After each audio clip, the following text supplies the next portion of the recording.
और बगैर माया के हटने से वो मिल नहीं सकता, हो जाएगा। अभी माया के अंदर दबा हुआ है आत्मा, फिर जब तो माया रूपी महतारी मर जाएगी तो ददा प्रबल हो जाएंगे, तो फिर चलेंगे विवाह करने, तमाम कल्पनाओं की पूर्ति करने, इच्छा में ताकत आ जाएगी, संकल्प की पूर्ति होने लगेगी, प्रबल क्षमता आ जाएगी, बीटो विल पावर क्षमता आ जाएगी। तो इस तरह से इसका नियम है कि अंदर की बात को कहना। 5 भाई हम एक संग जन्मे। अब जब शरीर धारण आदि लड़का पैदा होता है तो शरीर 5 तत्व से बना है ना, जल पृथ्वी अग्नि वायु आकाश, एक साथ पैदा हुआ। 5 भाई हम एक संग जन्मे। 4 को मरते देखा, आकाश तो मरता नहीं, पृथ्वी जल अग्नि आकाश वायु मर, वो देख तो रहा है, हमारी बात सुन तो रहा है, ये मन की बात सुन तो रहा है, तो हमें संकोच क्यों नहीं आता, हमें शर्म क्यों नहीं लगती, हमें लाज क्यों नहीं लगती? क्यों? तो प्रत्यक्ष खड़ा है, उसके तो बे नेत्रों के देख लेता है, बे वाणी के बोल लेता है, बे कान के सुन लेता है, बे हाथ का स्पर्श करता है, बेभाव के दुनिया का नाप लेता है। वो तो ऐसा है, निर्लेप है, सबसे छू रहा, सबसे अलग है। तो हम जब बुराई करते हैं इस मन से, मन के अंदर क्रोध करते हैं, काम करते हैं, लोभ करते हैं, और जानते हैं कि कोई न जान पाएगा हम अपने बढ़िया बना रहे हैं, अपने मनमानी कर रहे हैं, तो भगवान जानता है ना, आए उससे निर्लेप कोई है, उससे मालिकुल कोई है, उससे बारीक कोई दूसरी चीज है? हाँ, तो वो नहीं देखेगा तो कौन देखेगा? तो ये हमारा ये घूंघट का पट क्यों नहीं उघड़ जाता? घूंघट के पट खोल तो पीव मिलेंगे। ये घूंघट को उठा के बाहर करो और इस तरीके से मन को समझाओ, हे मन बेईमानी त्याग दे, जहाँ जहाँ तेरी हरकत होती है परमात्मा वहीं खड़ा है, वहाँ तुमको देख रहा है, तुम्हें सोच रहा है। ये कल्पना क्यों नहीं की जाती है साधकों के अपने अंदर अंदर? क्यों? तो सब जानता है, उससे तो कोई छुपा चीज नहीं है। इसीलिए तो हमको दोष आच्छादित हो जाते हैं, हम दोषी माने जाते हैं। और अगर उसे जो जानता है और वो जान के उसको हम जान जाएं तो दोष मुक्त हो गए, मन का कहना खत्म हो गया, परमात्मा का कहना आ जाएगा, ईश्वर का संविधान चालू हो गया अमुक के अंतःकरण में। और ये माया का संविधान जहाँ तक चालू है, तहाँ परमात्मा जानते हुए, सत्य होते हुए उसे हम असत्य बनाए हुए हैं। समझ में आ रहा है? इस तरीके से गोस्वामी जी ने इस मन रूपी बेईमान को बनिया बताया कि ये ऐसा ये साधन रूपी सौदा करता है कि कपट भरा हुआ है इसकी वाणी में, इसकी ताकत में, इसके संकल्पों में, इसके ल्यों में, लड़के में, सब जगह कभी भी सत्य रूपी परमात्मा को अपने पास नहीं जाहिर होने देता, और हमेशा कपट, हमेशा कलेवर, हमेशा असत्य ये व्यवहार में मस्त रहता है। इसलिए गोस्वामी जी कहते हैं कि ये मन के विकारों, मन को त्यागो, सकल दृश्य निज उदर मेल, सोवे निद्रा तज जोगी, सोई हरिपद अनुभवे परम सुख, अतिशय द्वैत वियोगी। ये मन दुनिया को देख रहा है, ये परमात्मा की तरफ से आंख बंद किए है, दुनिया को देखता है। अगर उधर निहार दे तो ये खट जान जाएगा कि अरे ये तो ऐसा दिव्य दृष्टि मेरे पास खड़ी है कि ये सबको देख रहा है, मुझे देख ले गया, उसी रोज ये खत्म हो जाएगा। ये ऐसा फितूर है, ये ऐसा जादूगर है, ये कभी खत्म नहीं होगा। कब खत्म होगा? जब दृष्टम परावरे, वो परमात्मा जिस रोज इसको देख लेगा और ये समझ जाएगा कि आज मुझको इसने देख लिया, उस रोज से मन तुम्हारे पास नहीं रहेगा। उस रोज से परमात्मा और आत्मा तुम्हारे यहाँ निवास करेगी, कल्याण का स्वरूप तुम बन जाओगी, संसार से शुद्ध हो जाओगे। है तो गुरु अब उसको बता रहा है, उत्तर दे रहा है कि देख, तेरा जो प्रश्न है मेरी समझ में आ गया, तू मेरा आनंद छीनना चाहते हो, मुझे जो परमात्मा की प्राप्ति हुई है वो तुमको भी जरूरत है। तो शिष्य बोलता है कि हाँ महाराज, वही हमको भी दिला दीजिए। तो कह देख, मेरा कहना करना पड़ेगा। जा, गुरु ने खंदाया चेला, राजस्थानी भाषा है, गुरु ने पठाया चेला, एक नई न्यामत लाना। न्यामत माने वस्तु, जो कुछ भी हो वो मांग रहा है। क्या लाना? पहली न्यामत आटा लाना। आटा लाना, गाम ग्राम के पास न जाना, कूटा पीसा छोड़ के, पीसा कूटा छोड़ के एक झोली भर के लाना। साईं ने पठाया चेला, एक नई न्यामत लाना। ये न्यामत ले आओ, आटा लाओ एक झोली। और वो आटा जहाँ मिलता है वहाँ जाना नहीं है। गांव में मिलेगा, दुकान पे मिलेगा, बाजार में मिलेगा, गांव गोठ में मिलेगा, वहाँ नहीं जाना है। और एक झोली लाना। साईं ने पठाया चेला, एक नई न्यामत लाना। दूसरी न्यामत जल की लाना। सरोवर, तालाब, कुआ, बावड़ी के पास न जाना। और कमंडल भर के लाना। साईं ने पठाया चेला, एक नई न्यामत लाना। पहले आटा, दूसरी जल, तीसरी न्यामत लकड़ी लाना। जंगल पहाड़ के पास न जाना, गीली सूखी छोड़ के एक गट्ठा लाना। साईं ने पठाया चेला, एक नई न्यामत लाना। चौथी न्यामत कलिया लाना, मांस लाना। और जिए मुए के पास न जाना। और ये खप्पर भर के लाना। साईं ने पठाया चेला, एक नई न्यामत लाना। ये 4 न्यामत मांगा है वो। ले आओ, जाओ। और जहाँ ये मिलती है वहाँ जाने नहीं देता। तो इसका मतलब सीधा सा है कि वो चीज़ नहीं है, अपनी बलद के भाषा बता रहा है, कोई दूसरी चीज़ है, अध्यात्मी अर्थ है।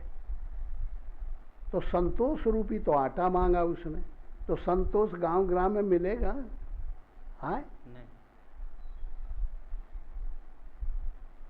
और पानी मांगा, पुण्य अनेक जन्म का, तो सरावर, तालाब और कुआ बावड़ी में मिलेगा? इसलिए जाने नहीं देता।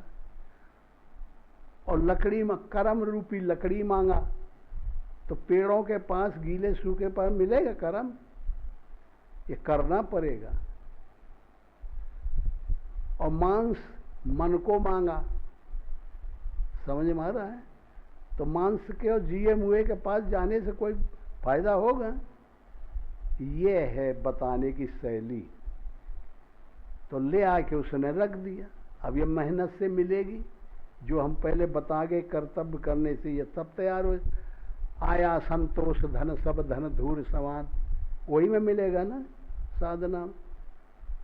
तो जब चारों चीज जो साधक ले आएगा, तो फिर गुरु कहता है, कहते हैं चित्त रूपी चूल्हा बना, कर्म रूपी लकड़ी, अनुराग रूपी आगी जला ले, त्याग रूपी तवा रख दे, स्थिरता रूपी थाली ला, और ये पुण्य रूपी पानी और ये संतोष रूपी आटा भिगा डाल और राख की धारा ये ऊपर नीचे जप ये कर, ये रोटी बना ले और ये मन को काट के मांस बना ले और मांस बना के सब्जी और थाली में स्थिरता रूपी थाली, हृदय रूपी थाली और मैं परस के और गुरु बाबा को रख दे। जहाँ वो खा लेगा तब तू गुरु न चेला पुरुष अकेला, जैसा वो रहा तैसा तो हो जाएगा, पूर्ण हो जाएंगे दोनों के दोनों। इतने में ही खत्म कर दिया वो सब बात। आया समझ में? और वैसे कह देता कि साधारण महात्माओं की कुटी जैसी है, गांव जैसा गांव है, और तो नहीं बात बनती। हाँ राजा के हिसाब से बता रहे। हाँ जनक के यहाँ राम का विवाह होने वाला है, तो जनक जी का वैभव तो बताना पड़ेगा उसी प्रकार से।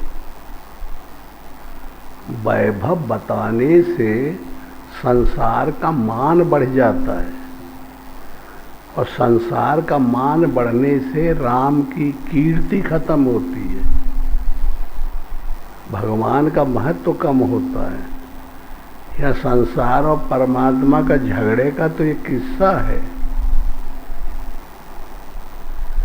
अब जिस परमात्मा की खूबियों को देख के आदमी ललायत होता है, जिन गुणों को देख करके आदमी उनके पीछे दौड़ता है, वो कपाट और कुलिस और गोल्ड सोने में है। उन बातों को लाना चाहिए ना कि यहाँ बगैर सोने से तो वो टूक नहीं तोड़ते, और सोने की तो कदर भगवान के यहाँ नहीं दी गई। यहाँ तो कहते हैं लोष्टा समकांचनम, न लोह और कंचन में कोई अंतर नहीं है, मट्टी और लोहा में। तो ये बड़ी भारी, जब इस प्रकार ये सब के पीछे इस बाहुल्य को जोड़ देते हैं, कीमती वस्तु का महत्व, राजा, किला, पुलिस और धन और सोना और वैभव और सुंदरता के अलावा तो टूक तोड़ता नहीं कभी, और कुरूप और कमजोर और मट्टी के घर और रद्दे, ये फिर कहाँ रहेंगे ये बताइए। अब भगवान जब सोने को पसंद करते हैं तो मट्टी के घर वालों को तो न पसंद करेंगे। वो जैसे वो स्वयं हैं तैसे ही लोगों का आदर करेंगे। हाँ, तो वो तो कवि है, कवि की तो वाणी होती है, जिधर चल गई चल गई। वही अब पता थोड़ा ही कि इसका परिणाम क्या होगा।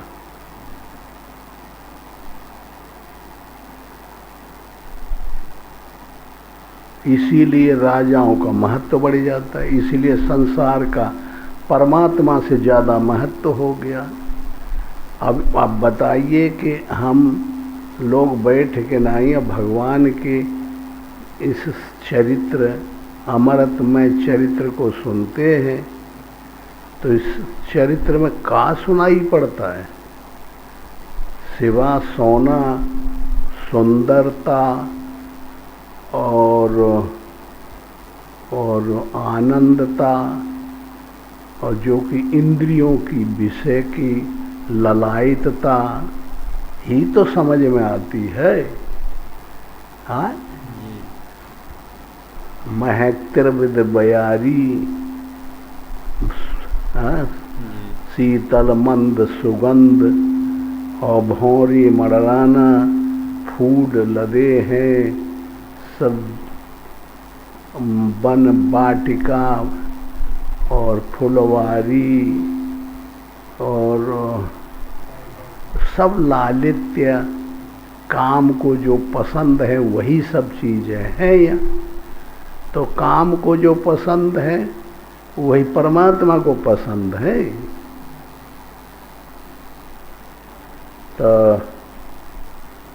मान लिया गया कि भगवान को योग के नगर को तो सामान्य दिखाना चाहिए, वैभव पूर्ण नहीं दिखाना चाहिए। सामान्य, न बहुत सुंदर न बहुत कुरूप, तो अच्छा होना चाहिए। तो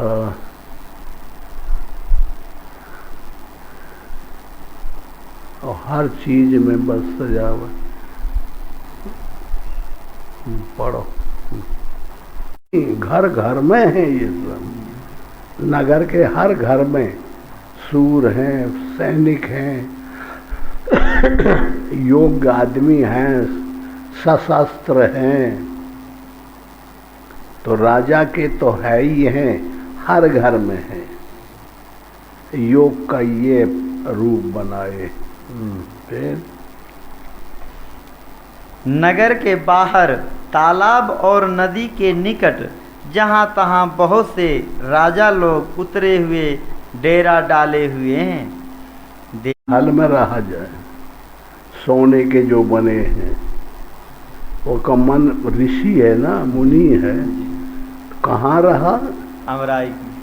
हाँ, अमराई में का कुछ धारा है, वहाँ एक 10-50 पेड़ आम के होंगे, घने घने। अमराई उसे कहते हैं जो आम छुए हों एक दूसरे, तो सघन छाया हो और खाली आम के पेड़ हों और नीचे छाया हो, और वहाँ महल तिवारे थोड़े होंगे, पेड़ों में कैसे महल तिवारे होंगे? तो फिर भले ही नाथ कहीं कृपा निकेता, उतरे ताह मुनि वृंद समेता। विशाल भुजाएं हैं, चौड़ी छाती पर अत्यंत सुंदर गजमुक्ता की माला है, सुंदर लाल कमल के समान नेत्र हैं, तीनों तापों से छुड़ाने वाला चंद्रमा के समान मुख है। तो नगर देखे जा रहे हैं कि अपने को दिखाने जा रहे हैं?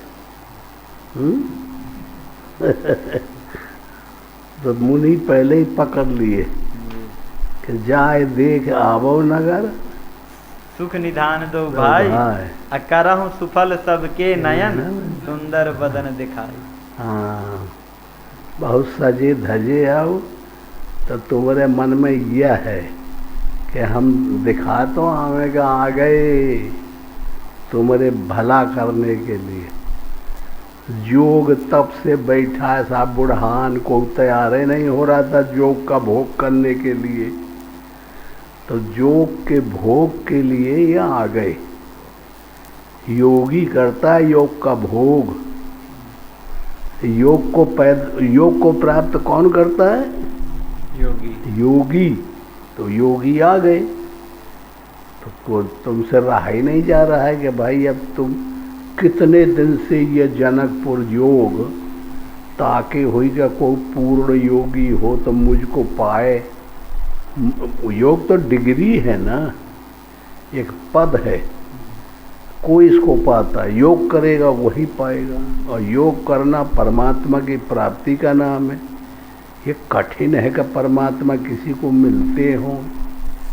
हाँ, तो कब से यह योग चिल्ला रहा बैठा है, रो रहा गा रहा है कि कोऊ एक जवान तो कौए को ही है नाथ सम्बोधन भंजन हारा।